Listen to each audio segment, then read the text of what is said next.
Yung salitang busy, normal na sa ating mga magulang yon. Lalo na kung both parents ay parehong nagtatrabaho para itaguyod yung pamilya. Pero, paminsan-minsan, bigyan din natin ng time yung ating mga anak. Hindi lang puro gadget, puro cellphone, puro TV. Kaya ngayong bakasyon, minabuti namin na dalhin sila sa lugar na minsan lang nilang marating, minsan lang nilang makita, minsan lang nilang maranasan. Dahil ang pagiging bata ay minsan lang din. Hindi mo na maibabalik pa.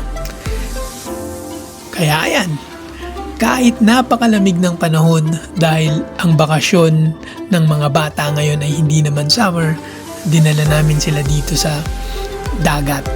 Kung saan may enjoy nila yung nature, may enjoy nila yung kanilang pagiging bata. Hawak-hawak mo yan?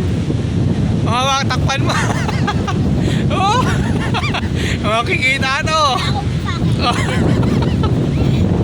Hawak-hawak, makikita to. Dala mo na, taalis na tayo. Alis na tayo? Oo, takpan.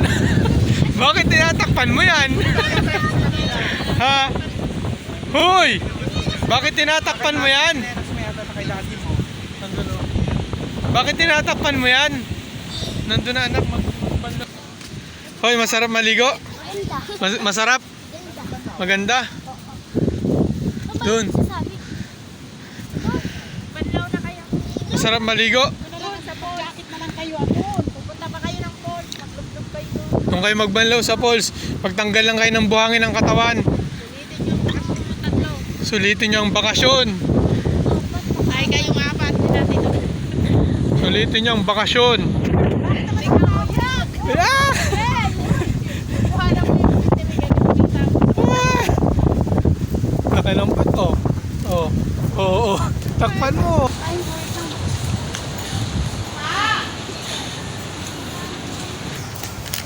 Ano, masarap?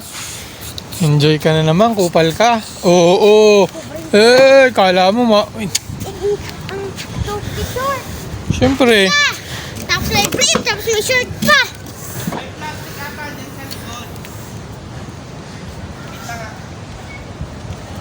Tantahan ka lang dumi na ng pao, kasasabi mo lang. Oh, dumi daw. Dumi na ng paa. Oo, napakadumi na ng paa. Mga kulokoy. Ay, walang brief. Walang brief. O, doon pa kayo sa pool. Pasok na tayo sa pool.